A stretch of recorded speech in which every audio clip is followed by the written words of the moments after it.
Well, the SABC has conceded to an interdict sought by the Helen Suzman Foundation aimed at stopping the implementation of its policy not to cover violent protests.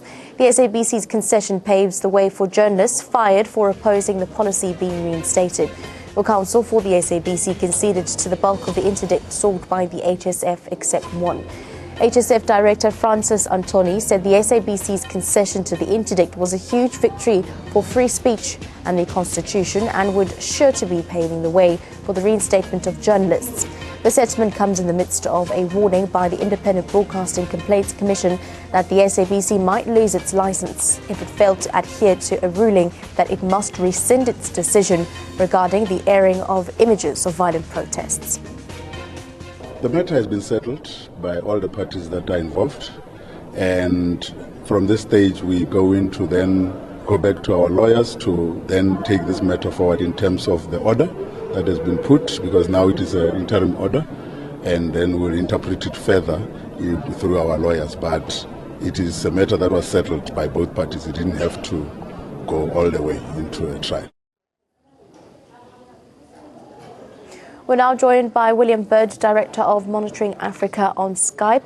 A very good afternoon to you, Mr. Bird. Always good to have you here on ANN7. Firstly, your essential reactions to the interdict that has now been put on place on that banning of SABC censorship. Hi, good afternoon. I'm struggling to hear, but obviously we welcome this decision very importantly. It's a very exciting decision as far as logic and rationality has won out, and I think what we hope now is to start to see some level of accountability.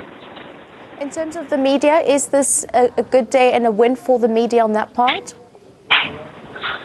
It's certainly a good day for media freedom. As I said, I think it's a critical victory for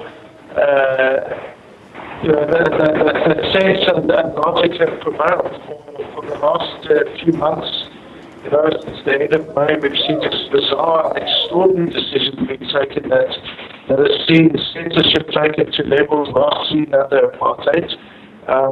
So while this is an interim relief, I think it's important that we now pressure the SABC to make it clear what action they're going to take to make sure that that culture of fear and that censorship is addressed within the SABC, and critically then, we need to be asking how those who make these decisions are accountable.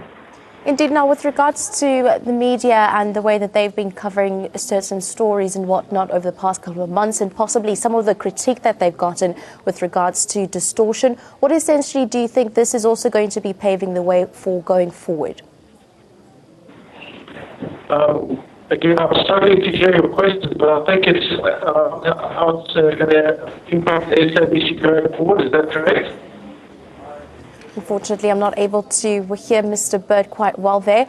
We will leave it there for now. Essentially, Mr. William Bird, Director of Monitoring Africa on Skype, also agreeing, of course, saying that it is very important, it's very vital, specifically for the role that media plays here and being able to give those representations of what is happening in South Africa, as well as with regards to protests that take place on real life, and make sure that those are available to the public. Thank you very much for joining us this afternoon.